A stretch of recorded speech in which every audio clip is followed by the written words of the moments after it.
Hello, and welcome to the Canadian Football Countdown. I'm Ryan Coop here alongside Adam Stewart and Trey Colbeck. Welcome one and all to our Week 4 CFL preview show here. Wow, can't believe we're here for Week 4 already. The start of the season is just flying by, and we are officially in the thick of the 2022 CFL season. Before I bring in the rest of the panel, we're going to chat, CFL storylines from each game tonight. We're going to talk CFL fantasy options. We'll make our picks. We'll make our bets here tonight as well. We are live on YouTube, Twitter, Twitch, Facebook, any platform you're looking for us, all made possible by our presenting sponsor, Game Time TV. Learn more at Game Time TV MB on Facebook. I do want to mention also we are a proud member of the Canadian Football Podcast Network, and as always want to acknowledge that the Canadian Football Countdown is brought to you from Treaty 1 territory, traditional territory of the Anishinaabe, Cree, Ojibwe, Dakota, and Dene peoples, and the homeland of the Métis Nation, as well as from Treaty 4 territory, traditional territory of the Cree, Saulteaux, Dakota, Lakota, Nakota, and Métis Nation. Now let's introduce the rest of the panel here tonight. First, right in the middle, it's the great Adam Stewart is here. Adam, how are you doing tonight? I don't know. I'm not doing too bad so far. Not sure why I'm in the middle of two W's, but I guess it works out a little bit. In Saskatchewan here, kind of some severe weather going on right now. So hopefully everybody out there that's following in Saskatchewan, make sure you're listening to your reports. Been a few tornado touchdowns already tonight. Make sure you're keeping an eye out there, eh? Yes, for sure. Hopefully everybody stays safe with the weather issues there, and hopefully it doesn't hit too badly. Also here with us tonight, the great Trey Colbeck. Trey, how you doing? I'm doing great. But for those at home, remember, Adam wore his hat first. Now he took it off. So, making us look bad. I think it was the ploy to, get the Bomber fans a little bit of grief here. But I'm doing great. There it is. Yeah, he had it first. He's got the hat. Ryan and I had to retaliate. I'm doing great. Doing real good. I'm really excited. This, it's going to be an interesting week, I think. We got a couple of teams that have no wins going head-to-head. We have a couple of teams who are undefeated. And, yeah, it'd be great. And the 7-Eleven cups. That's a big one. 7-Eleven cups. We got to find them. Yeah, we could spend the whole night debating this because it's the only topic anybody cares about in the CFL right now. If there's time at the end, maybe we'll get a little more into that. But send in your comments, send in your questions, live chat. If you're watching live, hanging out live with us here tonight, we've got a couple people in the Facebook chat. It's great to see. Hello, everybody. Let's dive right in. Let's start off with the storylines for our 4 games here tonight. Adam, take it away. What's our first game here? Well, our first game is going to be on Thursday night when the BC Lions, who are undefeated right now, will take on the Ottawa Red Blacks, who haven't had a victory yet this season. Of course, the big thing going in is the BC Lions are absolutely one of the hottest teams to talk about right now in the CFL. They've got a hot quarterback. They've got a hot receiving core.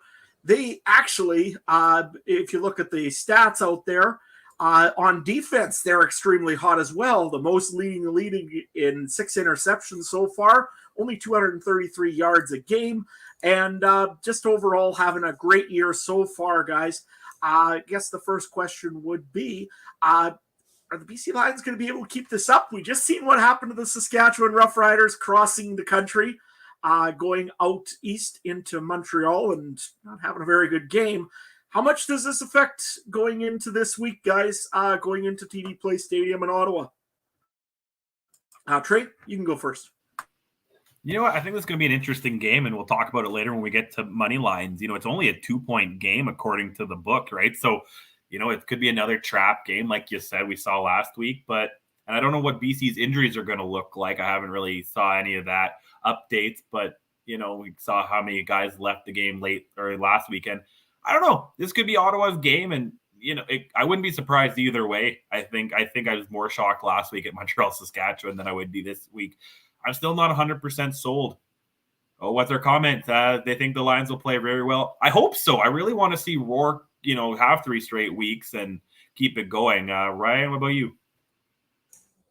I'm a little nervous. But then again, I was also last week thinking they couldn't possibly replicate what they did in their first game of the season, and they did it one better. So the short turnaround makes me pretty nervous here for BC. Like, full credit to them. If you listen to our recap show, I ranted and raved as much as I could about Nathan Rourke and really the performance of the rest of the team. And I'm very high on them. They've been at the top of my power rankings the last 3 weeks. But we're talking, they played Saturday night, I think it was, and then now they're playing a Thursday night game against a team that's coming off of a bye week and has had a lot of extra time to prepare. I think BC, generally, if you look over the past decade or so, is a great home team. Not so good on the road, especially when they have to go all the way out east for a game. So, looking on paper and looking at the stats of what I've seen from BC, yeah, full belief in them and what they can do. And I think this is going to be a pretty good game. But I wouldn't necessarily, count Ottawa out in this one. It's the team here in Ottawa, 2 losses on the season, sure, but to the defending champs, 2 close games in a home-and-home series there. I think this is going to be a tough test. I think this is going to be the first test we see for BC really this season as they go out on the road here. Yeah, I think that this is going to be a pretty good test for the BC Lions just because Ottawa is coming out. And let's face it, Jeremiah Masoli looked pretty good for those couple games. Plus, also, they're getting back a now healthy William Powell, which is going to be a big thing as well for the Ottawa Red Blacks. Unfortunately, though, for the BC Lions, I'm all in now on the BC Lions. So that probably means an instant loss for you. But you know what? Nathan Rourke has just been lights out so far. Same thing also with Lucky Whitehood, who's cleared to play this week. Brian Burnham's been good, but unfortunately, he's got an injury this week, will not play. Ribs, he may be out for a little while. And also, his place is going to be taken up by Keon Hatcher, who I'm very happy that I signed last week when nobody was looking. Anyway, the other one also for like I just mentioned, over for the Ottawa Red Blacks, William Powell is back here for the Ottawa Red Blacks. That's huge news for the Ottawa Red Blacks, who were just not having very much running going along for their games to begin the season. If I take a look here real quick, and I just hit the wrong button, so I can't take a look real easy, just not a whole lot of rushing from the Ottawa Red Blacks. What does this add to the Ottawa Red Blacks repertoire, and can they get more than 19 points or 20 points or 18 points in a game, which they were getting less of against the Winnipeg Blue Bombers? Ryan, what do you think William Powell adds? Well, you just mentioned it, 19 points or so in their first 2 games of the season here for Ottawa. Jeremiah Masoli in that passing game have looked fantastic. He's thrown, over 700 yards, I think it was, in those 2 games against the Bombers, but only 1 offensive touchdown, I think, to show for it yet. They didn't really have a whole lot going in the run game. Devontae Williams did get, I think, the second game, I think he had around 85 yards. Not a bad day for him in that game necessarily, but Paul Appelese, he's a guy that likes to really involve his running backs. He likes to do the dump passes off to his running backs with his game plan there. And I think William Powell is a great guy that you can dump the ball off to, and he's got the power to run through and make a play happen when he gets the ball in his hands. So I think that'll open things up even more for them. I think that maybe takes a little bit of pressure off Masoli, and I'm really excited to see it. I think Powell was a great fit here to come over to Ottawa. It's where he's had success in the past. So I'm very excited to see him back in the lineup and see what a full throttle Ottawa offense is going to be capable of here. It's got a tough test against that BC defense, though. Trey? Well, you guys are going to know what I'm going to say. 3 keys, and there's the running back coming back into play. And that might be the missing ingredient Ottawa didn't have against the Blue Bombers, right? You get down to the red zone, you need your running back to punch it in. And, and then Mazzoli's kind of forced to throw it, and then that secondary gets a lot tighter when the end zone or the field gets shorter, right? So I think it might be the missing link here. If it was any other team other than BC, I'd actually maybe lean towards Ottawa a little more. But I'm, that hot hand of BC, it's going to be a good one on Thursday night. Yeah, I believe it will be too. And I think William Powell adds a big, big piece to the Ottawa offense. Again, he was a top rusher in Saskatchewan, which they didn't really use him very much over there. They used him a bit for blocking, which will obviously help Jeremiah Masoli get some more balls off. But currently, right now in Ottawa, I mean, their rushing stats are very poor. I mean, 4.2 yards a carry. Not really that they're not attempting it. It's 18 and a half yards per of attempts for a game. So they are attempting to run the ball, but let's face it, it's a little different when you have a rookie in there, and you have William Powell in there, who's run the ball for many, many of years in the Canadian Football League. Guys, the only other thing that's been kind of breaking news with Ottawa is that I've been hearing Paul LaPolice is possibly on the hot seat already. Is that true, or is that just kind of somebody not being able to make up a report and need something to talk about? Trey? I could see it because, his head coaching record obviously hasn't been the greatest. But at the same time, what is this, his second year or third year now? Third year? Okay, so second year. Yeah, I usually give coaches 3 years, especially if you're coming into something. That's kind of my area. But again, we see coaches get fired for anything and everything in sports today. So personally, I'd give Lappel this year and one more. If next year, they start 0-2, 0-3, then maybe, that fire starts burning under him. But I don't know. Where else would he go unless he goes back to TSN too, right? So, I mean, for him personally, like I like Lapo. He's a nice guy. I've met him. So I kind of personally don't want him to get fired. But at the same time, it's business. So, I don't think he's number one hot seat by any means in the league. So I think he'll be fine. Ryan? I think if he gets canned for a bad year this year, that's absurd. I think first year, no fault of his own. The talent just wasn't there on the roster. The depth wasn't there on the roster. You can't fault the coach for coming in and not having that made available to him. This year, they overhauled the entire team basically in the offseason. You bring a new team in. It's going to take them some time to gel. That's normal. I mean, sure, Ottawa did it in the past and went to the Grey Cup that year back in 2015, I think it was. But normal circumstances, it's going to take some time for the team to gel. I think you got to give them at least another year, even if they struggle here early on. But that being said, we've seen it before. Wasn't it Devon Claybrooks went over to be the head coach in BC a couple of years ago? And I believe he got canned after one season. Somebody can correct me if I'm wrong on that one. But I think that was kind of a similar situation where they brought a lot of pieces in and he had a very short leash there. So, but I still can't see it with Paul LaPolice. I think he gets another year, even if they struggle. And I don't think they're going to struggle enough this year for him to actually truly be on the hot seat. The only reason I'm thinking this maybe a little bit is because they cleaned a lot of stuff up in Ottawa. You're right, Ryan. However, the other thing they cleaned up was the general manager. Marcel Desjardins hired Paul LaPolice, not Sean Burke. It isn't Sean Burke's guy in there right now. Not saying that he's going to – he maybe really does think that that Paul LaPolice has the right vision and he's going to keep him anyways. But technically, like we see in Montreal right now, it isn't the guy that was hired by that general manager. So there could be something there, but I think that it's got to take another couple games, maybe at least halfway through the season until there's something serious here. Guys, is there anything else that I'm missing for the week 4 matchup here? I was just going to say, this could be a whole other topic, but it comes into the thing where is Lapo a head coach? We could talk about this all off season if he doesn't get fired. So that's just kind of my point I want to put out there to anyone who wants to comment or add it later. Do you think Lapo is a head coach? We saw what he is as an OC, but that doesn't always translate. So that's an interesting question I want to pose to our listeners out there and you guys over time. Yeah, no, that's a great question. And I think that's one I often think of as well. As great as an offensive coordinator, track record as a head coach, it's not really there for the most part so far. The only other thing I want to say on this game is I kind of came out saying, I'm a little worried about BC because it's the short week. I just want to clarify that, I think BC will take a step back this week, but that may very well still mean they win the game because they were so far ahead with how they played the last couple of games that it's going to regress a little bit, but I think that's still a team that can definitely come out and win this game. And you'll have to wait for our picks later on to find out which way I'm officially going on this one.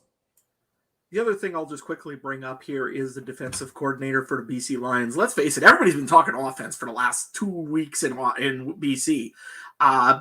they have had 2 years of solid defense as a BC Lions organization. Devon Claybrooks has done an amazing job with that team. This year is no exception. Last year, his team was just getting tired out from playing all the time. They were still making plays and doing things in the backfield that were just pretty crazy to watch and pretty fun to watch as well. So BC, I'm really impressed with their defense. And let's face it, when you have guys like Luchez Purifoy and a few others in that backfield, man, they are something else. And lots of credit to Coach Claybrooks. I just want to clarify here. It's Ryan Phillips, the defensive coordinator. Oh my in gosh, BC. sorry. Devon Claybrooks is the guy we were just talking about that got canned as the head coach. Gene in the Facebook chat, clarifying here on Ryan Phillips. But the point still stands, right? Ryan Phillips, excellent job as defensive coordinator. Just get my old players mixed up there. Yeah, no, Ryan Phillips has done a great job for them. So anyways, moving on here, I guess, then to the game number 2 in the week on Friday Night Football. It will be the Edmonton Elks heading down over to Hamilton to take on the Tiger Cats in Tim Hortons Field. First thing I wanted to bring up was a little bit of Elks marketing. Let's face it, they introduced a cool little photo today, and they're going to do one of these little caricature sort of photos. Just a little bit, once in a while, just to try to stir things up a little bit. This week features a offensive lineman giving a pat to a little kitten as they're right beside Tim Hortons Field. Guys, is this stuff that you put in the locker room and get guys fired up on and could give your opponent some thing? Or is it just really just to get the fans all the excitement on it? Trey, go ahead. I think it's both. If that picture's not up in the the Tiger Cats locker room, yeah, it's a missed opportunity, right? But at the same time, it's great. We've been talking about 3 or 4 new owners in this league and what they're doing and stuff. And I totally wish I would. Could you imagine Wade Miller doing something like that? I don't even know if he has Twitter. You know what I mean? Like, I think all the executives should get in on this and just make it great. I don't care. Even the MLSE guy, just get in on it, go nuts, have fun. What are you going to hurt? Nothing, right? So I love it for the league. I think, it's going to be a big dartboard on the Ticats board, though, for sure. And every hit might be a little extra here and there, or little something going to be said in the camera. But that's what you want, right? You want that. So, Ryan, what do you think? Well, my favorite is the response tweet from Alouettes owner Gary Stern, who said, Victor, haven't you been told not to give opposing teams stuff that might motivate them? Love it, of course. Gary Stern, the guy who came out and said his team was going to kill the Argos in their Week 2 matchup that they lost by a field goal. And then Victor Cooey from the Elks saying, wait till we play you. I love seeing this back and forth. I mean, we've talked about this a lot throughout the off-season shows and everything as well, right? Just seeing these owners involved. I can't think of a case in any years in the past where I've seen this much from owners or, higher ups of a football team in the CFL, or, just seeing the interaction in general from them. You talk about Wade Miller. You mentioned Wade Miller. You see him around the Bomber Stadium from time to time. You hear him on the pregame shows. Yeah. But you don't see the guys like this out in the media and interacting with fans quite like we've seen this year. And I love every minute of it. Yeah, and the Reynolds would do something like that, during a certain game.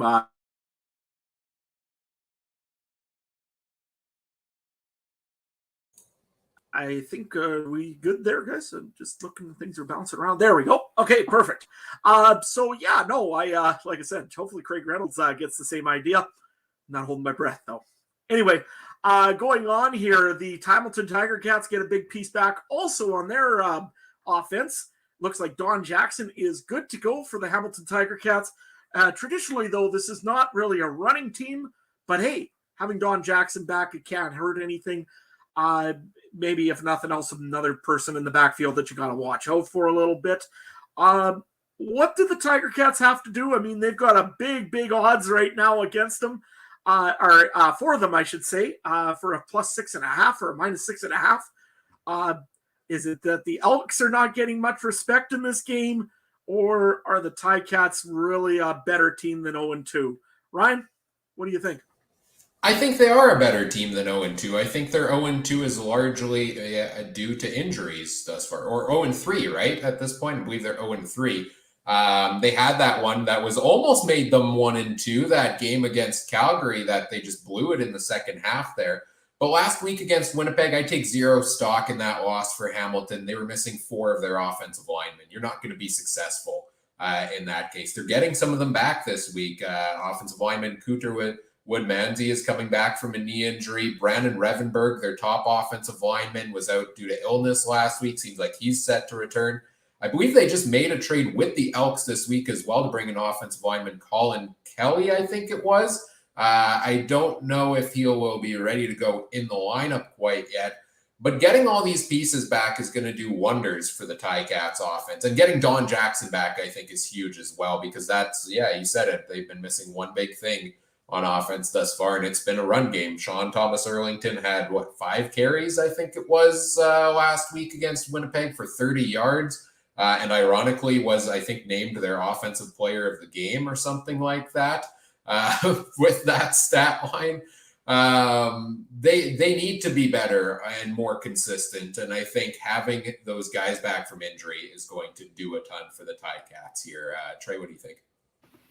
Yeah, if you remember back on Monday, I think my metaphor was he looked like a scared horse in the gate, Dane Evans, right? And what's gonna help him with that? An offensive line and a running game, you know.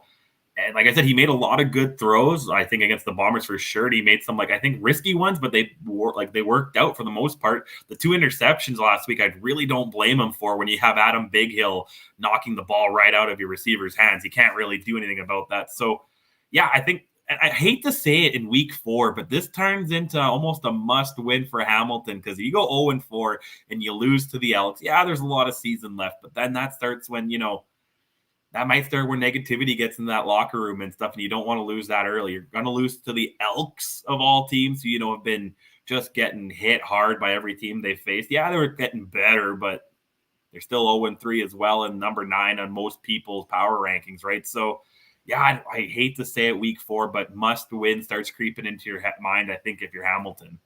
But if you look at the rest of the division here, sorry to butt in, Adam. If you look at the rest of the division, they lose this week. They're potentially still 1 win away from first place in the East Division. So, maybe in a tighter division, I'm there with you on that one. But, everybody's kind of in the same boat, so to say, out East right now. Right. I'm going from a more morale, I think, because again, you're going 0-4 and you lose to the Elks. Like, you got to think you might start losing confidence in your quarter. Like, some teammates might start losing confidence in Evans or in coaching or something, right? I'm not saying he's on the hot seat. I'm not saying any of them are getting pulled, but that's the kind of stuff you need in a team, right? If you get Hamilton, we've been talking about they're supposed to be their first team in the East. Still, they're still going to be a competitive team, but you lose to Edmonton. Yeah, I can't. I think it's a tough turnaround. But Adam? You know what? I'm just looking at it, though. If anybody's a must-win this week, it's probably the Edmonton Elks. I mean, right now, the Winnipeg Blue Bombers are 3-0. The Stampeders are 3-0. The Rough Riders are 2-1. BC Lions are 2-0. I mean, let's face it. If you're going to have any chance of keeping up in the West, to even have a crossover, you got to start winning games. If you're the Edmonton Elks, you're 4 points already behind. And you're playing an Eastern opponent. I mean, traditionally, you have good luck, and all Western teams have good luck against Eastern opponents. So if the Edmonton Elks lose this game, you know what? As much as we always say the season starts in September after Labor Day, you got to win some of these a lot earlier than that, or else you're going to be in trouble right away. Also, chat, if you got anything you want to add in any of these things here, make sure you put your comments down. I'm taking a look at as we go through here. So, Brian, yeah, Edmonton could have won the last 2 games when they were in Saskatchewan and in Calgary. They very well could have won that one. Calgary seems like one of those teams that just loves to be the comeback kids so far this year. Saskatchewan, yeah, they could have beat Saskatchewan. In all honesty, they could have. And then Brian goes on to mention that Dane Evans is struggling early. Guys, what does Dane Evans need to do to turn this thing around to get the Tiger Cats back in the win column? I think he just needs to have a solid, consistent game. Like that week 2 when he came out through for 400 yards against the Stampeders. I don't think he needs to do that, but I think he needs to string together a couple of games, maybe 250 to 300 yards, keep the interceptions down, start putting touchdowns on the board. We talk a lot about the success of Zach Collaros in Winnipeg. It's never a barn burner of a game Collaros throws, maybe one in the odd season here and there. But, maybe Dane Evans needs a game manager style game, as ugly as it is in a lot of people's eyes. It's not flashy, but get a game or two in a row here and, get things back on track. No, I agree. He's got to put the blinders on and just, look downfield and not worry about, I'm going to keep the horse racing metaphors going. But, you got to take advantage of that O-line. You're getting a little healthy. You're getting some more depth, and take advantage of your running game. Like, I know those decisions always come down to the quarterback, but at the same time, call an audible. If you feel the pressure coming, do a dump pass. You got to figure it out. He just looked, I really like what Brian's saying. He just seems to be struggling. He doesn't seem to be the same. And you must think that Hamilton had some reason to take him over Mazzoli, right? And he's just not quite showing it 3 games yet, but I'm sure he will in the next 15, right? So I don't know. I think it's a pretty must win for Hamilton. Like, you're right about Edmonton too, but I can't. If they go 0-4 and you're behind Montreal, Toronto, and Ottawa early, Yeah, no, true enough. I mean, Dane Evans, I think, is slowly starting to turn this around a little bit. I mean, let's face it, no offensive line help last week because of all injuries against Saskatchewan. I mean, you faced a defense that just was on a wrecking crew. And even in Calgary, I mean, the Stampeders just played a good game to come back. I mean, it happens to all the best teams. And you know what? I think the Ticats will turn this around. Probably going to be this week, I would think, if you're a Hamilton Tiger Cats fan. So we'll go on from there. Anything else, guys, that you want to bring up about the Ticats and the Elks? Yeah, I want to talk a little more about the Edmonton side here, because we kind of talked a little. We talked about the social media graphic, but I don't know if we touched a ton on the on-field here for Edmonton. They awful week 1 for them. They improved a little bit their last 2 games. What does Edmonton need to do in this game to take it to the next step and pick up the win in your guys' eyes? Let's go to you first, Adam. I think that Edmonton just needs to get some more pressure on the quarterback. I mean, they're probably a league worst, I think, right now for sacks. And with Chris Jones there, I mean, they're having trouble getting any consistency because they're just rotating through players. Even this week, Dion Lacey injured again this week. That was their top tackler with 11 tackles last week. He's not going to be there again as a linebacker. So you've got another guy in. So to me, I'm thinking that more consistency with the defense, I think, would help Edmonton a lot. And especially, like I said last week and the week before and the week before that, is the run game. You've got to stop the run game. Hamilton's not knowing to run. But hey, if I was the Hamilton Tiger Cats this week, Don Jackson would be getting a very steady dose of a football, just because Edmonton has been proven so far to not stop the run. Trey, what does Edmonton have to do? No, you took every word out of my mouth there. Great minds think alike. I think Dane Evans has that scared deer in the headlights look. So if you want to stop him, you got to, be the semi on the highway and hit him, right? Like, you got to get to him. And again, how you stop from Hamilton's side? How do you stop that? Run the ball, keep running the ball. Both these teams don't run the ball, so I bet they won't be crazy, but maybe we'll be surprised. There we go. Establish what's Trey's 3 keys. Run the ball. There we go. We're going to talk about that's number 2, and it will always be my number 2. Number 1 will always be make field goals, because you can't win if you don't make those. So, yeah, that's what you got to do. Get to Dane Evans. Sorry, I got off track there. Go to get after Dane Evans. Stop whatever run game they have. And Edmonton needs to, I think, special teams. If you got an offense that's not quite clicking, special teams. You got to get the field goals. You got to get the field position. You got to get the rouges. You got to find ways to win. So kind of like Winnipeg. If your offense isn't doing it, your defense and special teams need to step up. Actually, another good point is from Gene there that said that Edmonton needs to establish a run. James Wilder came in, and they were expecting, I think, big things out of James Wilder. So far, I've heard a lot of talk out of James Wilder, and a lot of it, but I haven't seen a lot of runs out of James Wilder. He's improving every week. He's gotten better. I think he had a better average against Calgary and against Saskatchewan. With BC, he was invisible. But you know what? He is improving slowly, and I think he'll get some of this run established eventually for the Elks, but it's going to take a little bit of time. And, I mean, the offensive line, again, it's pretty well new again for the Edmonton Elks this year. It's going to take a little bit of time for all that to gel going forward. Anything else, guys, that we have going on?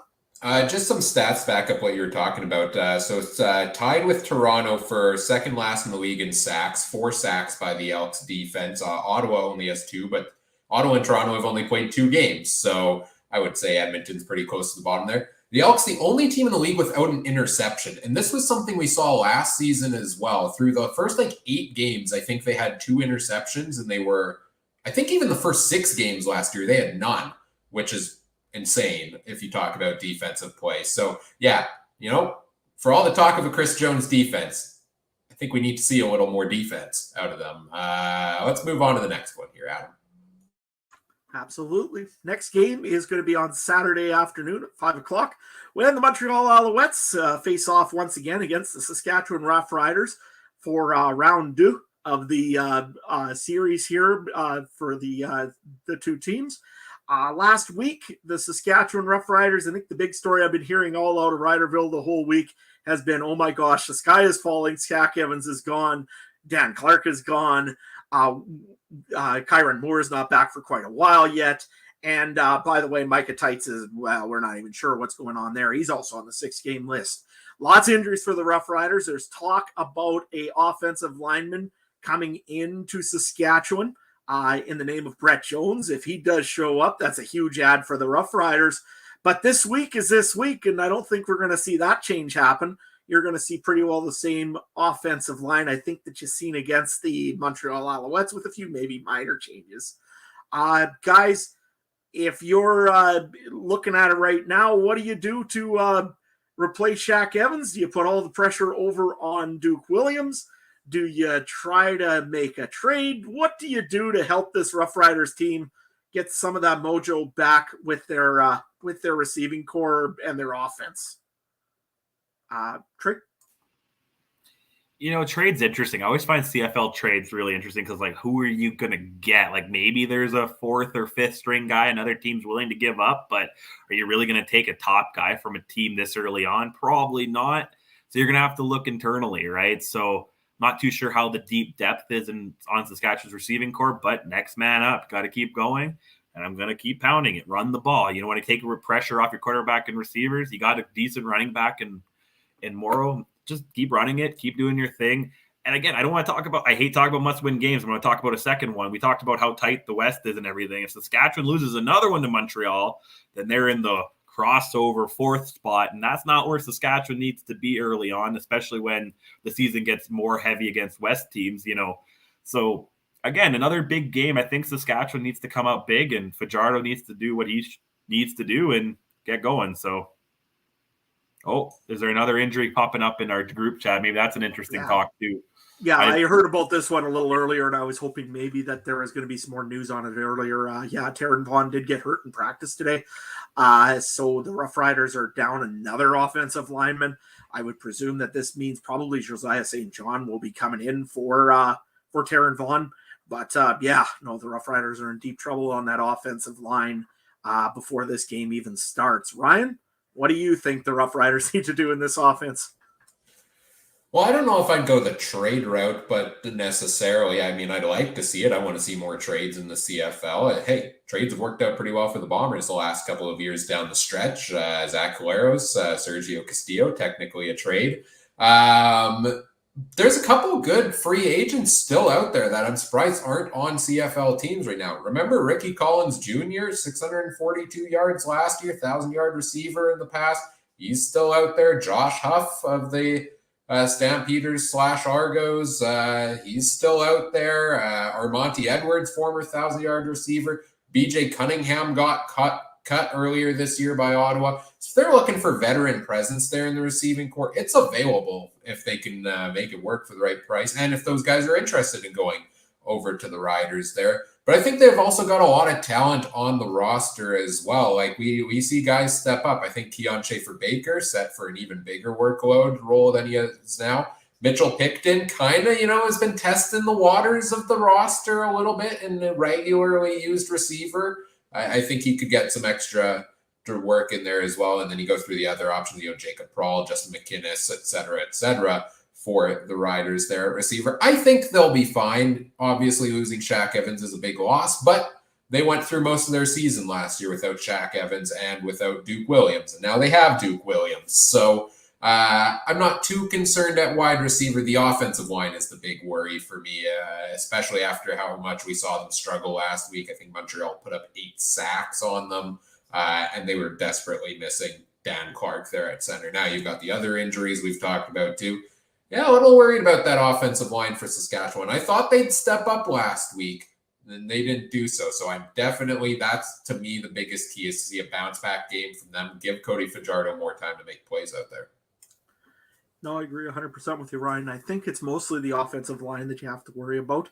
The other thing that they can do if they really need to is probably put first-round draft pick Sam Elias over on the receiving core, bring you out a third Canadian, have a kind of a rendition of the old days when we used to have the Canadian Air Force in Saskatchewan.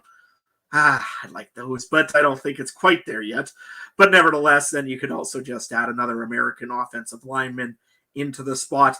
And there are a couple of those available. Another option would be, like you were talking about a little bit about free agency, which would be kind of cool.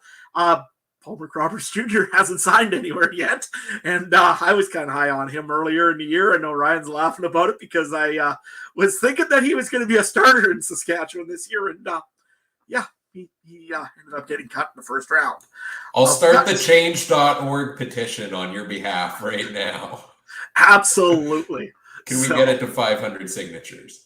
Yeah, then I could take it up to Craig Reynolds and say, or up to Jeremy O'Day and say, hey, we got to sign him back. It's the rules. So looking over on the Montreal side of the ball, a couple little changes here. Their center, of course, last week got injured. He's on the 6-game injured list. And they bring in another center, which they actually had just conveniently laying around anyways, another guy that used to play center. So no harm, no foul for the Montreal Alouettes on that one, sort of. Still a different center, and we've seen what happened in Saskatchewan last week with that happening. The one stat that's kind of interesting here that I wanted to talk about was Eugene Lewis has had a very, very good season for the Montreal Alouettes. Seems to be a favorite target of both Vernon Adams Jr. and Trevor Harris, where there's a little bit of quarterback controversy, I think. If there isn't, well, somebody tell me who's starting this week then. What do you guys think of Eugene Lewis? Is he going to keep this up, or does Montreal have other pieces that they can really rely on right now other than Eugene Lewis? Ryan, what do you think? Well, you're talking about the quarterbacks, first of all. I believe Trevor Harris is taking first-team reps with Vernon Adams Jr. back at practice this week. So that's something we can touch on here throughout the show as well, is, quarterback change full on already, I guess, for Montreal. Is it the right call? But to touch on your question on Eugene Lewis, yeah, he's the number one guy in Montreal, arguably 1A, 1B with Jake Wieneke, but based on how they've been playing so far this year, he's the number one guy in Montreal, and he has been for the past couple of years, and he just has the ability. He's one of those receivers. He can put the ball anywhere, and he'll find a way to catch it, and that's always going to be the case, no matter who's throwing the ball to him. In terms of supporting cast, yeah, I've been a little worried about that. I mentioned that before last week's game. It's a big reason I expect them to get blown out last week. They proved me wrong, and a lot of guys stepped up. Keon Julian Grant, normally the afterthought fifth receiver in the offense, 70-yard touchdown, I believe, for him on that one. Tyson Philpott got in for a long touchdown, and Reggie White Jr. stepped up big this year as well. So lots of injuries, lots of movement on the Alouettes offense, and they don't seem like the deepest team at those positions, but I got to give them credit. They're performing well despite their limitations. Trey? Oh, yeah, I agree. And another supporting factor, David Cote went 5 for 5, right? That's 15 big points right there, too. And, I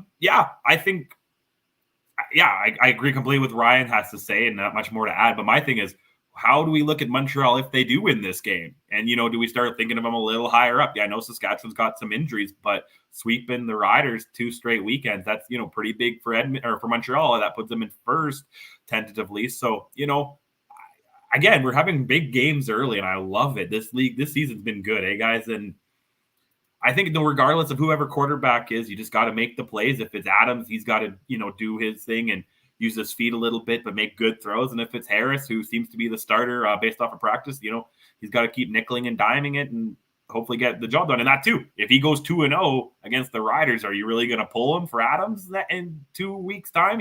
Probably not. This might be Harris's team if he comes up with a win. Another piece also that's been real big for the Montreal Alouettes so far has been Chandler Worthy. Been giving him great field position the whole time in special teams. Had a touchdown return last week. Just looked pretty good overall so far. And if Montreal keeps getting good return yardage and everything else, let's face it, we all know who the special teams coordinator is in Saskatchewan. It's also their head coach. So that doesn't look so overly pretty on the Saskatchewan Rough Riders. Guys, is there anything else we're missing in this game here this week? Or we wondering what the attendance is going to be like in Saskatchewan for a July 2nd game? Should be a sellout, but I know there's quite a few tickets left over in Saskatchewan. Anything else that we need to go through yet, guys? I just want to see how these teams perform in the rematch here, right? Because a lot of the reason people are giving for the blowout last week was the short week for Saskatchewan coming over to play on the road in Montreal is, maybe a reason, an excuse a lot of people are giving for the lackluster performance there. Now you go the other way around. It's really hard to win a home-and-home series and sweep both games there. So if Montreal can come out, and even if they lose this game and put up a really strong performance in this one, despite all their injuries, I'm going to be impressed with what they've done there. But excited for the rematch this week. Home and home series are pretty fun. No, all I got to add is I buy playoff tickets one time in Saskatchewan, and I keep getting emails for tickets. So they're not getting the hint that I don't want to go back. Oh, come on. Everybody wants to go to Mosaic. I mean, let's face it. It's the newest stadium in the league, the nicest, the shiniest. No? Okay. I know the Bombers sure like to go there. It ends up pretty well every time they do. Moving on, we'll get to the Saturday night game here between the Toronto Argon. Or this is actually not a Saturday night game. This is a Monday night game against the Toronto Argonauts as the Winnipeg Blue Bombers traveling out to Toronto. Main storyline, I think, of this game, I think would be pretty obvious, is the first game of Andrew Harris playing the Winnipeg Blue Bombers. What can we expect out of Andrew Harris? Is he going to be psyched up for this game? I would imagine it was circled on his calendar a little bit. Guys, what's the story with Andrew Harris? Trey? I mean, he better be psyched up because he's not done much in the first two games. So this, if there's one game he wants to show up to, I'm sure it is this one. But I don't know if he's going to. I'm kind of hemming and hawing at this one. It would be the game for him to show up, and too bad he doesn't get to come to IG Field this year. He better get the ball. He hasn't been given the ball a lot. He better get the ball the same way he has in the past if they want to win this game. I'm not too confident in Toronto anymore. I was kind of high up on them early, and I think it's fallen a little bit. And they should be 2-0, but we don't really talk shoulds in football. So I don't know. I think it's a very interesting game. Toronto's only had their two. Excuse me. So it's still hard to evaluate them, but yeah, I'm not really impressed with that. Like, I don't think he's been doing anything wrong. When he gets the ball, he's still normal Andrew Harris. It doesn't seem like they're giving it to him. Ryan, what about you? It seemed the first game of the season, we were, early first quarter, we're primed for another 1,000-yard season from Andrew Harris here when they gave him the ball, 4 or 5 straight plays to open their season. And he looked very good early in that game. Finished the first night, 18 carries, 87 yards. Not bad, not Andrew Harris. Not quite Andrew Harris numbers that we've seen before, but still, I would say, decently up there. And then the last game struggled, 7 carries, 27 yards. And they didn't really get much going offensively at all against BC. He's one of those guys that very much enjoys his revenge games, so to say. We saw, the 2-game suspension, came back after suspension, a little pissed off there. Same thing with when he came back from injury the past couple of seasons. We saw him in those Grey Cup games and in those playoff games for Andrew Harris. He is a guy who can rile himself up for the big games. And this definitely had, I think there were reports this week that, things are still a little sour for him with how they ended here in Winnipeg. So he's going to be riled up for this one. And after Toronto only had the ball for less than 20 minutes of the game against BC last week, they're going to involve Andrew Harris pretty early on in this to get things moving for that offense. I always hate the business side of football a little bit. I mean, Andrew Harris was just one of those guys that you'd always expect to see in Winnipeg. I mean, he's from Winnipeg, of all things. It was just like the time when Coach Jones decided that Weston Dressler needed to move on from the Saskatchewan Roughriders and ended up in Winnipeg and, balled out for another couple of years. So it was kind of the same situation here. Let's see what he does against the Winnipeg Blue Bombers this time in Toronto. In Winnipeg, I think the line still is Zach Collaros. I think is probably going to be starting to be considered the ultimate game manager. Gets a lot of yards, gets them good, but when he gets he makes things happen and keeps his defense roughly off the field for quite a bit of it. Guys, what do you think of Zach Collaros' play for the first 3 weeks of this season so far? Right? I mean, he does what he needs to get the win. It's not always pretty, but it's worked out well for him. On the season, 3 games, 718 yards. Not Jeremiah Mazzoli had that in 2 against the Bombers. 3 touchdowns, 2 interceptions. I would say the one thing we haven't seen that we saw the seasons past was probably the touchdowns on the board quite as much. Yeah, he's got 1 a game, but that was the big thing for him in the past couple of seasons, whereas we're seeing 2 to 3 touchdowns a game from Collaros. So I think maybe things have regressed for the Bombers offense a little bit from where they were at last year. Part of it, I think, is the offensive line just not quite getting up, to the same level of play we've seen. They've had a couple injuries there. They just lost their center as well, Michael Couture, also. And the run game not getting going there as well. So none of this to say Zach Collaros has necessarily played bad. He's played good. He's done what he's needed to do to get the job done, despite, I think, other areas taking a step back on offense. What do you think, Trey? No, I agree. He did what he has to do to win, and his record over the last year now or 2 years, whatever, the 20-2, I think you said he was, reflects that. You don't need to throw 500 yards and 6 touchdowns. You got to, sometimes if you try to do that, that's when you start making stupid errors and throwing picks and fumbling the ball, right? He's doing what he needs to do. He still has a pretty decent line in front of them. They're getting up there in age, some of them, but Yoshi and Brian, they're going to be those guys that you need in front of you. And he's got a decent receiving core. You don't have to throw 50-yard bombs every time. You can just Nichols and dime it all down the field, Matty Ice. That's all you got to do, and you get wins. That's what I do on Madden, boys. That's what I do in Madden, and that's what you got to do today if you're Collaros. I look at Zach Collaros. What I'm most impressed about this year is, let's face it, he doesn't have Kenny Lawler anymore. He doesn't have a few of his other pieces with him, like Andrew Harris, who we just mentioned. And that means the guy's got to do a little bit more, maybe to try to get some gel with some other guys. Nick Dembski did not have actually a pretty good 2 weeks, but third week started to pick it up a little bit here. I think he'll be all right as well. And starting to build some chemistry also with Greg Ellingson. And also, hopefully he makes a few more throws to Dalton Schoen this week. Guys, is there anything else that I need to know about for this game on a Monday night? I guess who the heck picked a Monday night to play a football game when the long weekend is on the Friday? But other than that, anything else? Trying to get the American crowd, I guess. They're July 4th, I guess. Yeah. I don't know.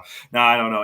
It's a weird scheduling, and I'm getting really tired of the CFL scheduling, and I hope the 10th team fixes it, but it probably won't. But yeah, that's a whole other episode. We could have an episode at the end of the year about how crappy the scheduling is.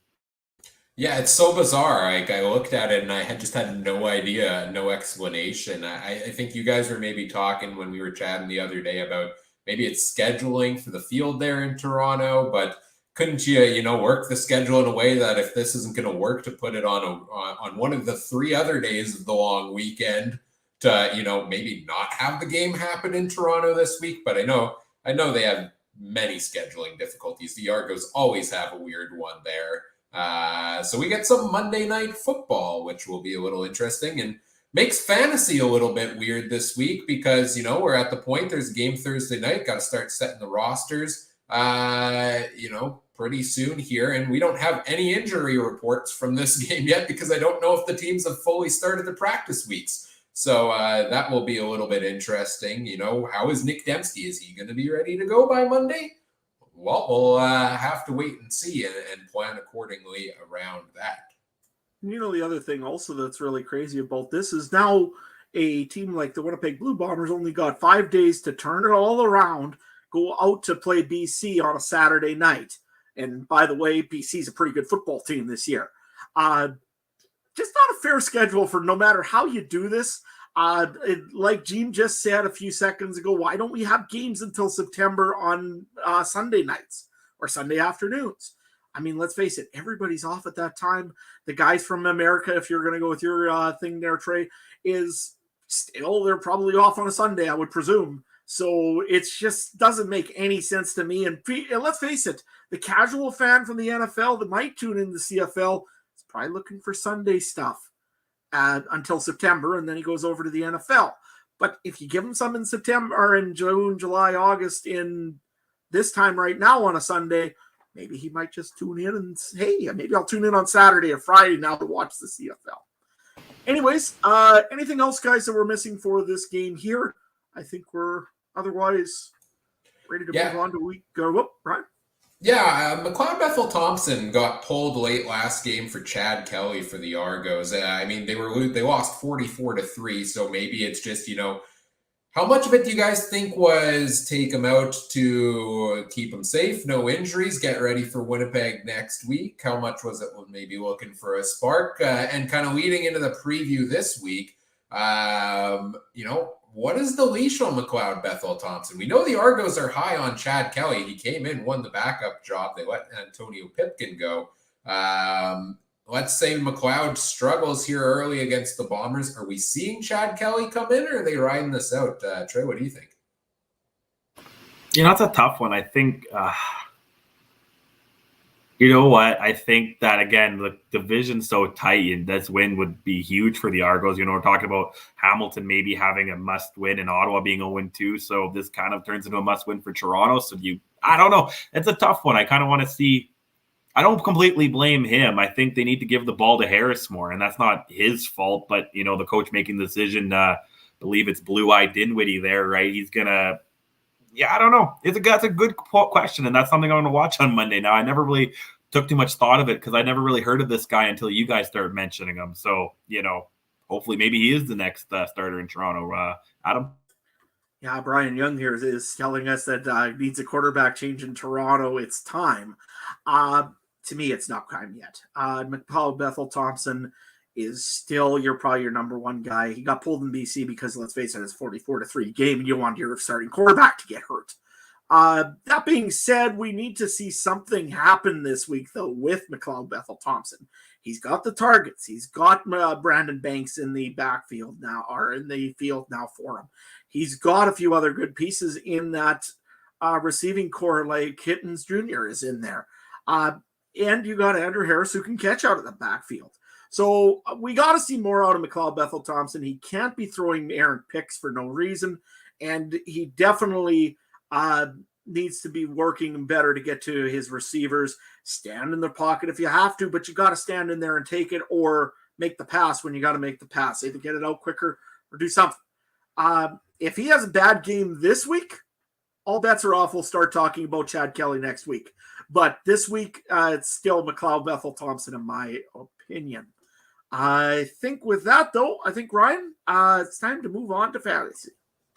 Yeah, let's move on to talking a little CFL Fantasy here. Now, it's a little interesting right now because if you try to go to the CFL Fantasy website, the official one by the league, last I checked, you cannot set your lineup because the website is currently not working. It tells you get an error and cannot do anything. So I'm hoping to get that fixed before the games, and well in time for tomorrow night, Thursday night's start to the week. But I did manage to find a way to jot down the prices so we can still go through them. We can still go through the fantasy options and talk about what we like for this week. And let's, by the way, my charts that I've had in weeks past, they're still under maintenance. They're on the 1-game injured list again this week.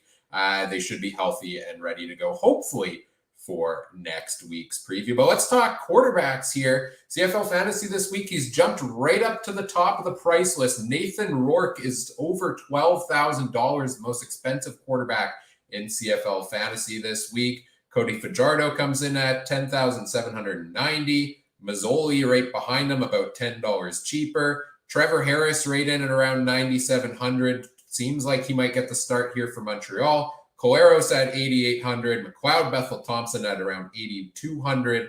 Dane Evans, 8,120. Nick Arbuckle, the cheapest starter at 7,245. In terms of options I like at quarterback this week, I love Nathan Rourke. He's helped me out the 2 weeks I've had him in my lineup. I'm so tempted, but at that price, I think it's too much. I think $12,000. You need 30 points for him to hit your value play there for the week. And I don't think on a short week against Ottawa off the bye, he's going to do that. I'm expecting something, maybe 275 yards, 2 touchdowns, maybe a couple of rushing yards, somewhere in the 15 to 25 point range for Nathan Rourke, which is not going to hit the value. So probably staying away from that. Other options here, do you go for Cody Fajardo and expect the bounce back against Montreal? But that's a tough sell maybe at that price as well. It's one of those weeks again where I kind of like the cheaper plays, and I kind of like Dane Evans going against that Elks defense. We just talked about Edmonton has not, had an interception yet this season. They barely sacked the opposing quarterback. Evans has a bunch of his offensive linemen back this week. He's got Bell Jackson back. And maybe like week 2, we see a bounce back performance by Evans. So right now, he's probably my leader in the clubhouse, so to say, for fantasy quarterback option this week. But what are you guys looking at here, Adam? Well, first I was looking at more of my running back position just because I was looking if there was a certain injury that was happening. And if it was, I was going to go all in and go on Nathan Rourke. That being said, that injury didn't develop, and we'll talk about that after this segment. But right now, I think I'm going to start to cheap up a little bit of my quarterback. But Zach Collaros looks interesting to me, to be honest with you. $8,800, playing a Toronto defense that just absolutely got scorched the other night. The Bombers are starting to build some momentum here, and I'm probably going to end up having to switch my roster quite a bit because of that injury that isn't occurring. Trey, what about you for quarterbacks? Well, you guys took 2 out of my 3. I think there's 3 quarterbacks I want to ball out this weekend, and Collaros is 1, Dane Evans is 1, and Cody Fajardo is 1. Could you repeat the price on Fajardo? Yeah, Fajardo, $10,790. Maybe not with that price, but, I would probably go with Collaros or Dane Evans. But if I had the room on my team, I'd probably throw Fajardo in there as well. Again, if there was no price cap, it'd be Nathan Rourke every day, right? But because of that salary cap, that takes up way too much. I think Collaros, he was starting to get some things going late last week and starting to hit Dembski before he got injured and starting to hit Ellingson. You think they're going to break one. He's going to break a couple deep ones soon and start getting touchdowns. So I think I'm going to lean to Collaros. Yeah, and, we have a comment in the chat here from Jim that says Rourke's rushing upside still makes him a good play this week. That is the big thing for it's weird. Quarterbacks, the biggest key is the rushing yards. Running backs, the biggest key is receiving yards. It's a little weird in the way it works in fantasy. That is a big upside if you can have a mobile quarterback out there. And it's one of the reasons I shy a little bit away from guys like Collaros or Trevor Harris because they're not, and Bo Levi Mitchell when he's playing, they're not the most mobile quarterbacks. But, at the cheaper price range, I do like Collaros as a potential option against that Argos defense this week as well. So might be the week to spend a little less on quarterback. But hey, if you want to take on a risk on Nathan Rourke, he's smashed the totals the past couple of games. So if the rest of your roster, if you've got great value plays and you want to take a chance, I don't think it's the worst guy to take a chance on as a high-priced player here from Nathan Rourke. Let's take a look at the running back options for this week. Andrew Harris, the most expensive one at $10,276. James Butler went down last week, but seems like he'll be ready to go. He comes in at $93.81. William Powell getting his first start of the year, it seems, for Ottawa. He comes in at $83.80. Jamal Morrow just over $7,000. Don Jackson back in the lineup just over $7,000. Sean Thomas Erlington, probably the backup this week, $6,500. Stay away from that if he barely gets the touches when he's the starter, never mind the backup. James Wilder in at $63.14. Brady Oliveira, $53.66. And Jeshurun Antwi, the cheapest starting running back, I believe, at 51.13. Other cheaper options. Walter Fletcher in at 4,600 might spell in for Montreal a little bit. Johnny Augustine around 4,000. Javon Leake, $3,500 is the return man for the Argos. Puts up a couple points in that category for you. It's kind of what you're looking at as your running back options. Part of me was a little hopeful James Butler might be out still due to injury, so I could put $2,500 David Mackey in my lineup. Same thing with William Powell, so that I could put Devontae Williams. But nope, you can't really cheap out at running back this week. I'm struggling with the running back options. I really don't love very many of them this year. They're either too high priced or there's too much of a dual back system. Like Hamilton, you've got both backs in there. Winnipeg, you've got. Now Montreal, maybe you do too, with Walter Fletcher in there as well. It's a little tough on those. I'm not sure I'm taking William Powell in his first game back necessarily because I want to see what involvement he gets in that offense. Honestly, I'm kind of going on the cheaper end and just hoping for the best probably at running back this week. Jeshurun Antwi maybe. Did play it, didn't put up a huge total against Saskatchewan last week, but again, lots of pieces out for the Alouettes. They could lean on him a little bit there. Brady Oliveira did put up a touchdown last week for Winnipeg. They're still looking to get the run game going a little bit more. I kind of like those options maybe at running back, or I'm going with return guys. Javon Leake at $3,500 in the return game for Toronto. I don't hate that if I'm just trying to punt away the position, basically. And same thing with Jamal Morrow when he's up at 7,000. He does return kicks. That pads your stats a little. His run game should be better this week against Montreal. That's kind of one of the main options I'd lean towards there. Probably staying away from the real upper echelon of running backs this week. What do you think, Trey?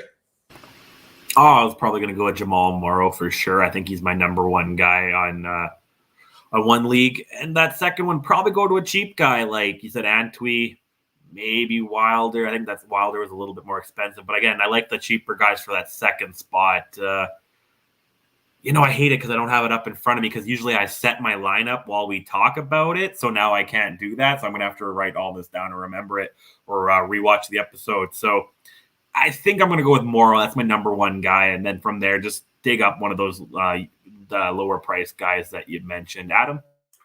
Yeah, me and Ryan were thinking alike this week. I was going to go and put in David Mackey just because, let's face it, he's pulled off a pile of points there last week after James Butler went out. And I was like, $2,500, I'm in. He's not probably going to play now because James Wilder is going to be playing, or James Butler will be playing for the BC Lions. So now I'm not sure what I'm going to do. I'm tempted to put Don Jackson in because Edmonton does not have a good run game on average. However, Hamilton also doesn't run the ball on average. So I am really confused on what I'm doing. Jamal Morrow will probably definitely be on my list of one guy that I probably will take. Just because of the return game plus the run game. That'll help a little bit. And then after that, I don't know. Like I say, I was looking over at Montreal side of the ball, but taking Saskatchewan and Montreal to run the ball, probably not going to happen. Right now, let's go with Jamal Morrow and Don Jackson, and then we'll see what goes on throughout the week here because I still am kind of reeling from that David Mackey not playing this week. You could still put him in your lineup and hope he gets a catch here or there, or that James Butler gets injured. It's $2,500. At the worst, you're giving up 6.2 points towards your 100-point total that you could make up elsewhere. And if you're playing in a league, I know the league we're playing in, you have to fill your roster spots. If you're playing for fun or playing in any other league where you don't, maybe you ought to leave the second running back spot empty and spend the money elsewhere this week. There may be better value plays. Gene in the Facebook chat mentioning Wilder might be good this week with his decent price. Probably one of the best prices for James Wilder Jr. I've ever seen in the last couple of years in fantasy. So, yeah, could be a tempting play there on him as well against the Ticats. But I feel like they've stopped the run pretty well so far this year. Let's look at wide receivers. Let's start with the upper echelon. Braylon Addison, still the most expensive at over 10,000. Eugene Lewis, Lucky Whitehead, Duke Williams, all around 98, 9,900. Lawler, 92.41. Dominic Rhymes jumps up to 89.84 after his massive game last week. Is now actually more expensive than Brian Burnham, who's out on the injured list.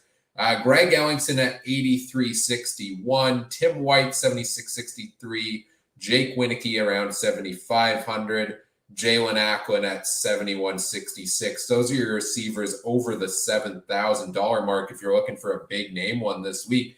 I really like Rhymes as an option if we're not taking price into account. I think there's maybe a better play available if you're looking for a BC receiver this week. And again, I think their offense is going to regress a little bit here for the BC Lions. But I think Rhymes will step up big in that offense going forward. The price, I want to see a couple of consecutive weeks at a game like that. Greg Ellingson still has to be one of the favorite top name receivers here available, right? He's one of the go-to guys for Zach Collaros. He had touchdown the first 2 games, big catches the past 3 games. So I like that option there. And I also like Jalen Acklin as kind of the number one go-to guy for Hamilton, but I think there are potentially, for Ottawa, but I think there are other cheaper plays available there. So anybody on the top price receiver list you guys are looking to here, Adam? The only guy I'm really looking at a little bit is actually Duke Williams. The reason being is no Shaq Evans. With him gone, Cody Fajardo needs somebody to throw the ball to. He has some history with Duke Williams, knows Duke can come up with some real circus catches. So if I'm going, and I probably won't because I'm usually pretty cheap no matter how I do my roster, I don't know if I'm really going to go with Duke Williams right now. But out of the top ones, that's the one I'm mostly interested in. Trey, what about you? Yeah, same. I usually don't spend too much on my receiving core, but if I did, I'd like Williams, or I'll take Ellingson, like Ryan mentioned, kind of the main guy. But no, I usually try to spend $5,000 to $7,000 on receiver kind of thing, and then throw one of the 2,500. As long as Dalton Schoen's still down there, he's going to always be my flex guy. So, I wouldn't go too crazy on this one, guy. The receiver is a weird one because I feel like it's hit and miss. You could either get a guy who gets 10 catches for 200 yards and a bunch of touchdowns, or you get a guy who got targeted once and dropped it, and that's it, right? So I usually don't spend too much here. Yeah, that you're absolutely right. It feels very hit and miss here at receiver a lot of times. Looking kind of middle priced, you got a couple Argos receivers around 6,500. Curly Gittens Jr., Varis Daniels, Brandon Banks, all roughly the same price. Stephen Dunbar for Hamilton. Nick Demps at 6,400. Nick Dembski at around 6,400 as well. Darrell Walker near that price. Rashid Bailey at 6,000. Javon Catoy also at 6,000. Again, a little high for him. Not huge totals here for BC thus far, but maybe with the Brian Burnham injury. Manny Arsenault having a good season for Edmonton, finds himself at around $6,000. Marvin Adams for the Red Blacks just below that. Deron Carter still on the list, 58.94. Despite being a defensive back and despite not playing yet this year. Markeith Ambles for Toronto at 58.01. Keon Schaefer-Baker at 57.73. And Chandler Worthy at 56.90. Who stands out to you at over the $5,000 price range here, Adam? Well, 2 guys really stand out to me. I mean, Manny Arsenault had a great game last week. I think he could probably do it again this week. It depends what he thinks, what the Hamilton defense shows him. I didn't hear Keon Hatcher was on that list, was he? He's cheaper yet. We'll get to him. Oh, yeah, I'm sure we will. Anyways, the other one also that I maybe would think about is Keon Schaefer-Baker. Again, I'm not trying to show home bias. The guy's a good receiver, and the Rough Riders are short of really talented receivers right now. I think he might be an option also to take a look at. Nick Dembski had a pretty good game also against the Ticats last week.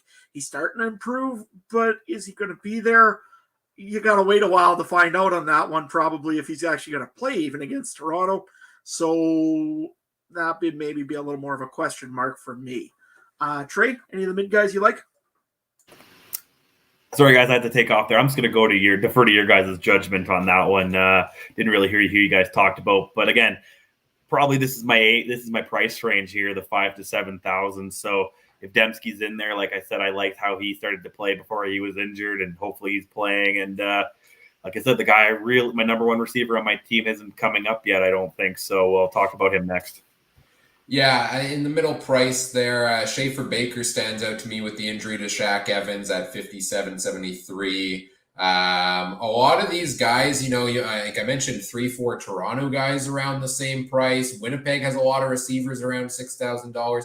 When they're all generally at that kind of high to middle range price, that tells you there's a lot of receivers that they spread the ball around to. So it makes me a little nervous to go any of their directions. I like Stephen Dunbar. He's been a go-to receiver for Hamilton, one of their leading receivers so far this season. If they're going to have a bounce-back game against the Elks, I like that play as probably my top Ticats pick for receiver this week. And I like Darvin Adams because I think he's been involved good in that Ottawa offense this far. And if Mazzoli's going to throw 300 yards again, chances are he's picking up some there.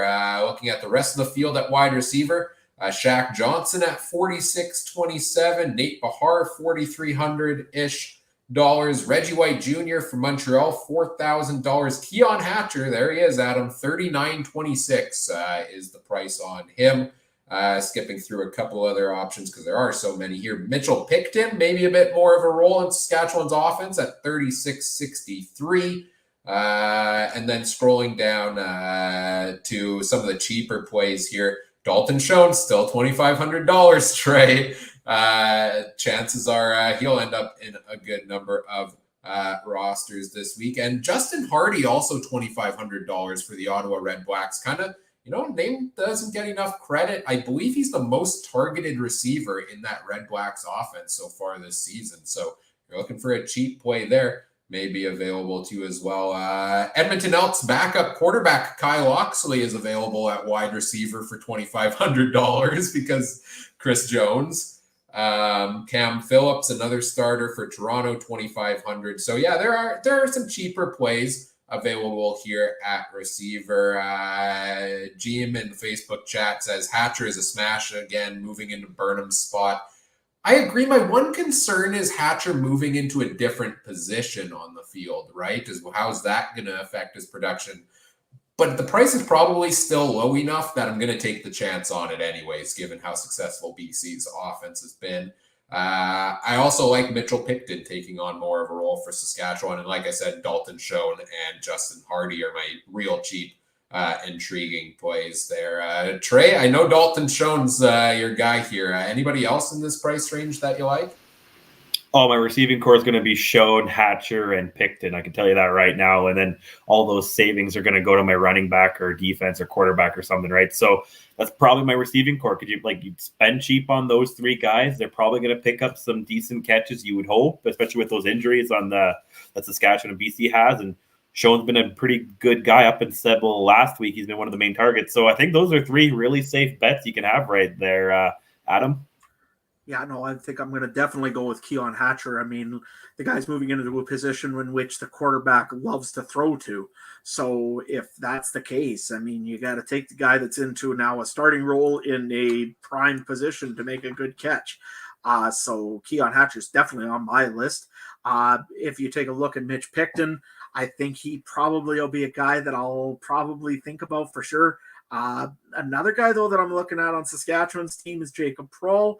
I think he's going to play a big piece of the offense as well, just because we're short another offensive guy. If Mitchell Picton moves into the spot where Shaq Evans was, you got to move somebody where Mitchell Picton was sitting. So I'm looking at Jacob Prohl, and the other guy also that I'm looking at is, I believe, Tevin Jones, I believe, is another guy for the Saskatchewan Roughriders.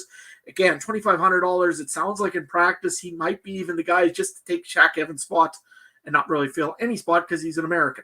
So it'd be very interesting to see what the Roughriders do. I'm just giving you a little bit of insight on the Rider side of things, of course, because, I know that team a little bit better than all. it'll be interesting to see what happens in Saskatchewan, though, when the roster depth chart comes out. And I'm sure that there's going to be a lot of guys scrambling to make some changes. Yeah, and of course, make sure you check those depth charts because they are key. Don't put a guy in there that's not going to play. Also, fair warning, with the Winnipeg-Toronto game only being Monday, the depth chart for that one's going to come out on Sunday after all the other games have played. So if you're planning your roster flexibility, maybe don't put a guy like Nick Dembski in there that's not going to play. Sure, you can probably swap him for Rashid Bailey, but don't go and lock up a big amount of money or money in a spot that you won't know until the rest of your roster is locked in, and all of a sudden you don't have a great option to fill it. So keep that in mind for your roster flexibility here in fantasy this week as well. Let's talk defenses. The Lions shot up to the most expensive defense in CFL Fantasy this week. They come in at $48.66. Is the price. They've played pretty darn well so far. The Bombers at 41.01. Montreal is in third now at 36.26. The Riders taking a step back to 34.08. And then Toronto, Ottawa, Hamilton, and Edmonton at $3,200. Wow, BC jumping quite up there in price to the top of the list. I feel like this is the first time in maybe 2 years we haven't seen Winnipeg and Saskatchewan be most expensive. But when it comes to fantasy defenses here, I don't know which way to go on the defense again this week. Do you take Montreal and hope they replicate what they did against Saskatchewan last week? I kind of lean, maybe do I go back to the Riders, who put up 13 sacks in the first 2 weeks, and I expect a good bounce back game from here against Montreal. I'm still not sold on Trevor Harris's maneuverability here a little bit. So I'm maybe debating between one of those two defenses, and if I have the cash, maybe looking at a BC or a Winnipeg. If I really need to spend $3,200, Ticats do have some playmakers on their defense. I know Simone Lawrence got called out a little bit for not being a big play guy by, I believe it was Jeff Reinbold who called him out on that, or not having any big plays this year. He's a big play guy. He could step up anytime against that Elks offense. So I don't know. Defense, I think, will probably be the last thing I put in this week, and it'll probably be based on what I see out there on the depth charts. Adam, what do you think on defense here? Well, I'm debating between two teams, too. I'm debating between Saskatchewan because, let's face it, I can't see them playing 2 weeks in a row the way they played last week. Plus, Charleston Hughes is back, so that's instantly the pick for everybody is because Charleston's back. No, I'm joking. But nevertheless, I think that Saskatchewan might be a pick. The other one might be BC. I'm just worried about them traveling. And again, short week on a defense is never a great thing. The other one, yeah, like you said, is Hamilton. I'm looking at them a little bit just because they're playing Edmonton. Nick Arbuckle's known for throwing up that juicy interception once in a while. And if he does that, Hamilton also can have a tendency of picking off quite a few footballs. Add that with like you said before, a PO'd Simone Lawrence. I think that could be a recipe for disaster for Edmonton. So let's go with Hamilton right now. Trey, what about you? Oh, no, I'm staying away from Saskatchewan because the one time I went all in on their defense, they disappointed me, right? So they're completely cut from my team for the rest of the year. This could be the week. They should bounce back. But I think I'm going to stay away from them just because I'm petty. Probably going to go and spend the money on BC here. All that money I'm saving on those receivers, I'll probably go with BC or Winnipeg, one of the top two teams on defense. I'm going to note that also, that you're never picking Saskatchewan ever again. You will not be allowed to. You will try, and Adam will just cut every time. That's a part of my as league commissioner of anything. You are not allowed to pick Saskatchewan anymore. That's fine. That's fine. We had a great comment here in the chat as well. Throw them into your flex. I believe this was when I was talking about, the flexibility with the Bombers roster. That's a great point in general for CFL Fantasy.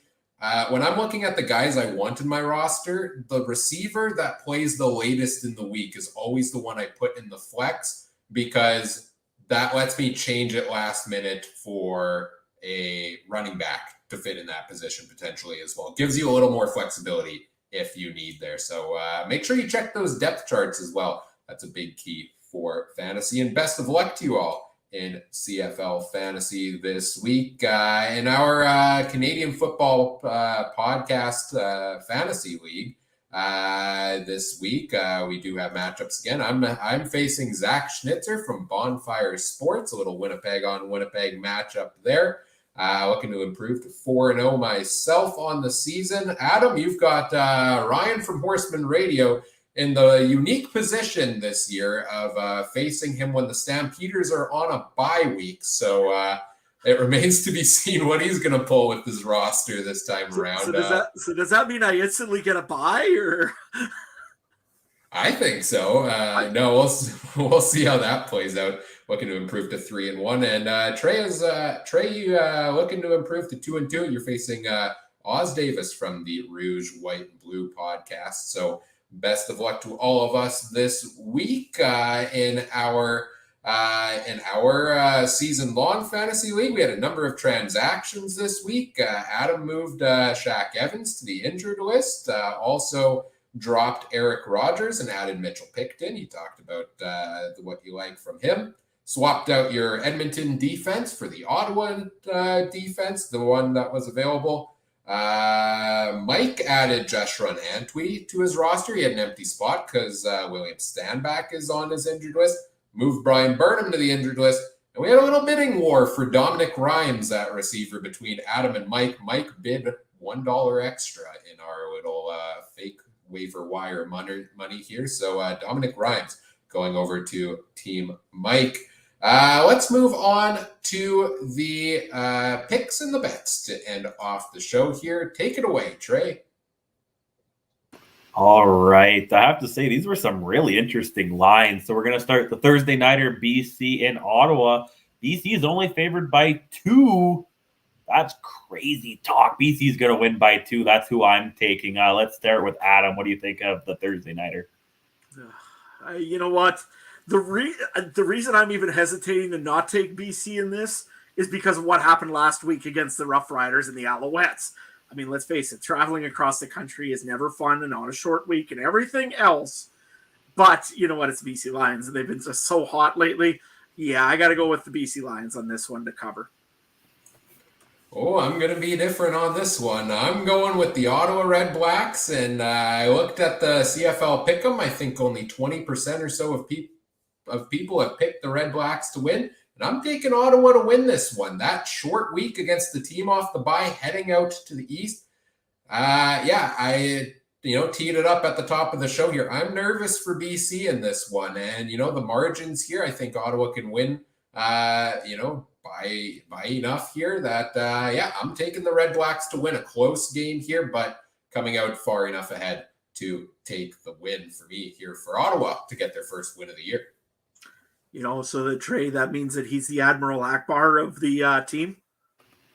Well, yeah. That's Ottawa can just lose by 1 and you still win, right? So that's it's a good pick. I see the point. It's just that line floored me at first, and then I didn't know injuries, and then they're probably doing the short week. So interesting line. But let's move over to, I believe, Friday Night Football, the undefeateds. In horse racing, we call them maidens if you can't win. So I said undefeateds, I meant winless, but then maidens are horses that have never won once in their life. So these horses have not won anything this year.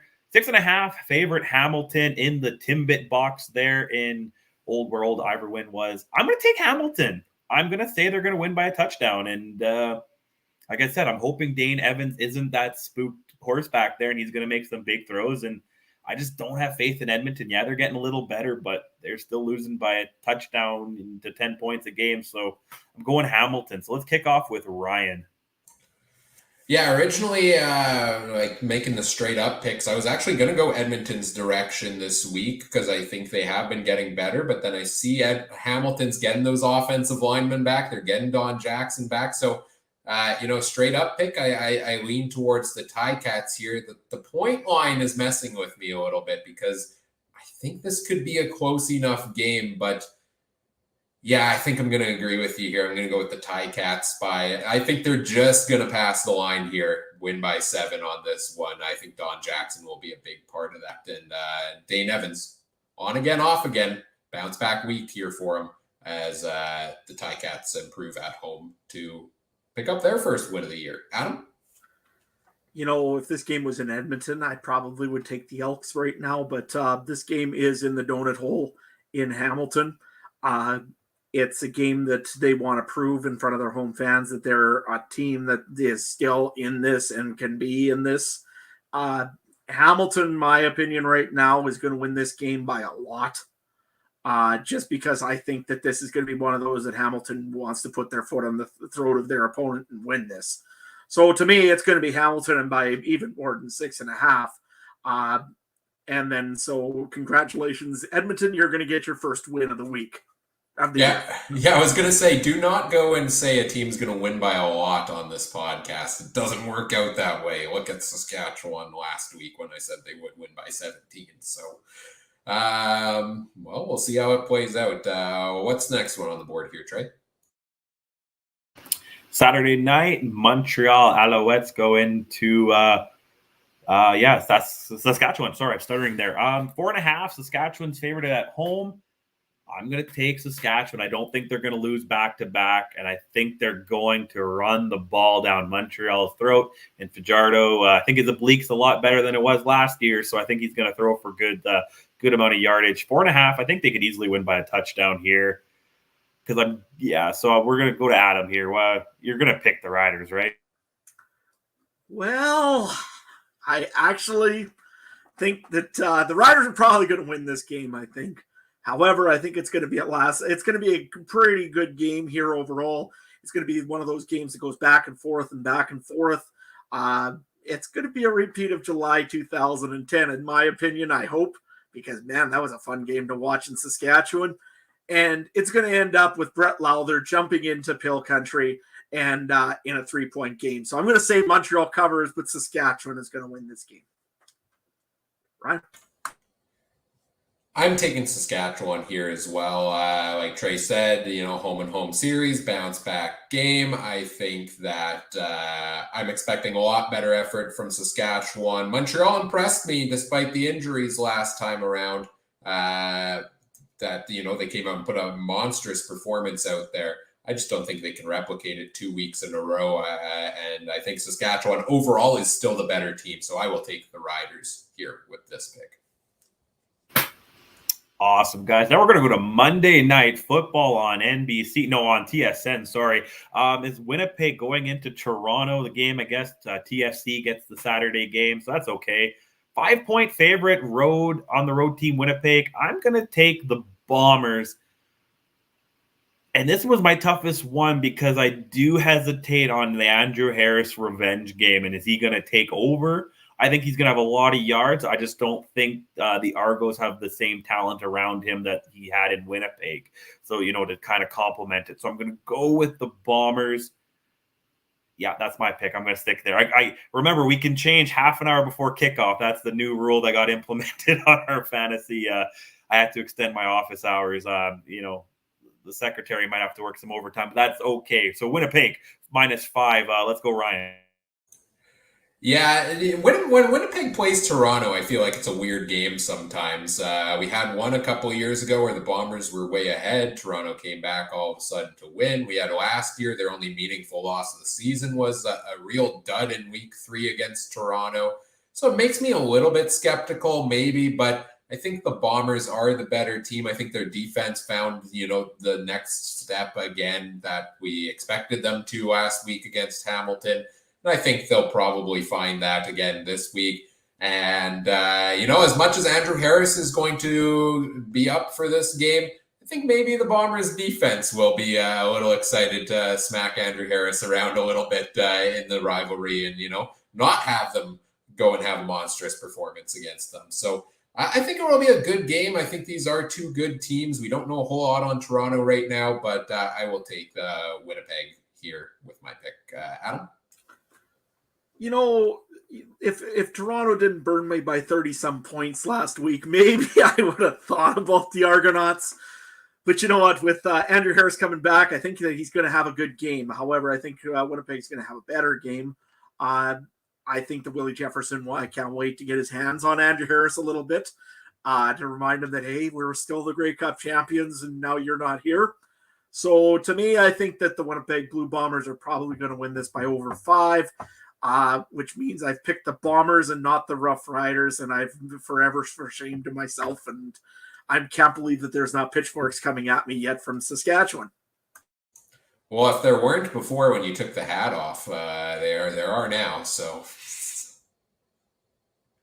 but hey, I'm at least trying to wear like the Piffles Pod shirt to at least make sure that they're getting represented. So Sasky guy. Yeah, for sure. Shout out to the Piffles podcast and all the other great shows from around the Canadian Football Podcast Network. Anything else we got here? Should we get into wrapping this up for our Week 4 preview, guys?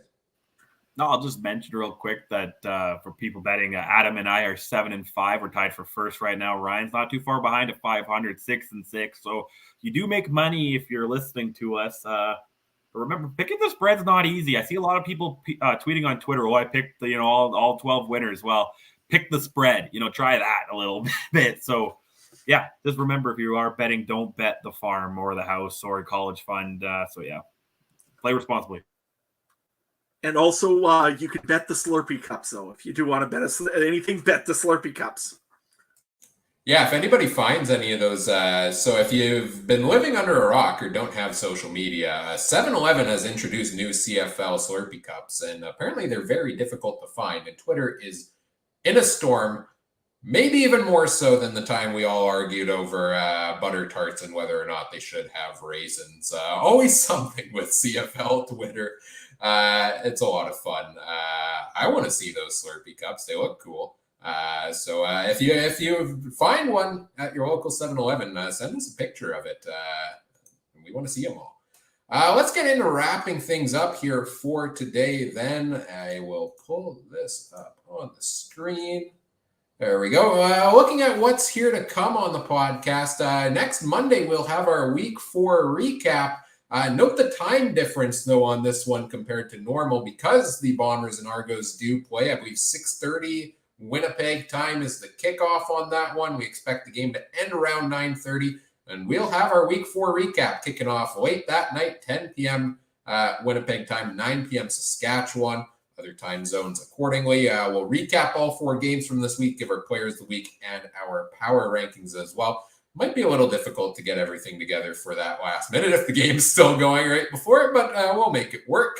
And then next Wednesday, if you enjoyed our preview here today, we'll do the same thing next week. Hopefully the CFL Fantasy site will be working so we can go off of that. Hopefully I'll have my charts ready to go. But we'll talk major storylines. We'll talk CFL Fantasy. We'll make our picks, make our bets against the spread here next week as well on the podcast. You can catch that live. Join us live over on YouTube, the Canadian Football Countdown there, facebook.com/CF Countdown Pod, Twitter @CF Countdown Pod, twitch.tv/CF Countdown Pod, and on our presenting sponsors YouTube page, Game Time TV.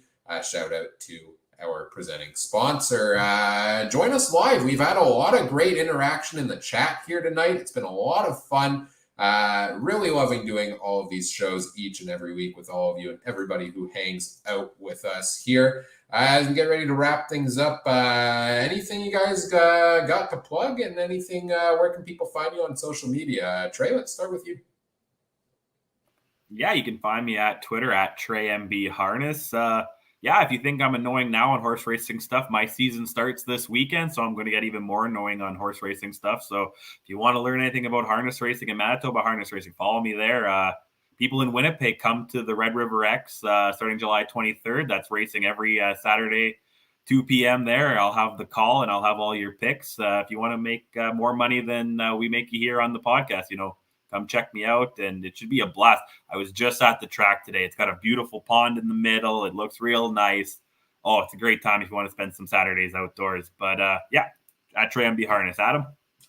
Hey, did they have that trumpeter that comes once in a while and does like the opening thing at the beginning of the horse race? We don't officially, but I'll push. I've been pushing for that stuff for years. Excellent. Well, if that does happen now, you can always find it over at Trey's page. On my page right now, it's at Adam Stewart 1. You can find the hay that feeds the horse.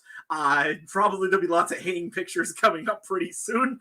You can tell me if butter tarts should have raisins or not in them. Myself, I'm pro Raisin. And you can find all sorts of great stuff over at Adam Stewart 1. Of course, we talk a lot of CFL over there too. Join me over there, right? Are you auditioning for that trumpet role? Is that why you're asking, Adam? Or no, I used to play tuba, not trumpet, so it wouldn't sound right. Okay. Oh, Trey as well. There we go. Players on one podcast. Let's go. Knew it. You guys want to? Yeah, you guys want to record the new intro for the podcast on your tubas? You can find me on Twitter at CooperTrooper42 talking CFL Fantasy. I had a couple people send me some CFL Fantasy questions this week. Talked a little bit about Nathan Rourke and his price tag. If you have any questions throughout the week, send them to me. They're always happy to chat about the players available, their prices, and whether they're worth the price they're at.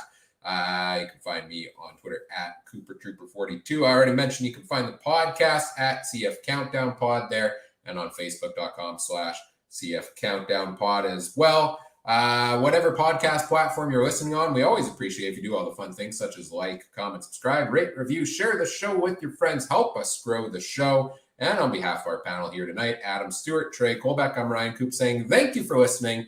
Take care. Have a good one. Bye.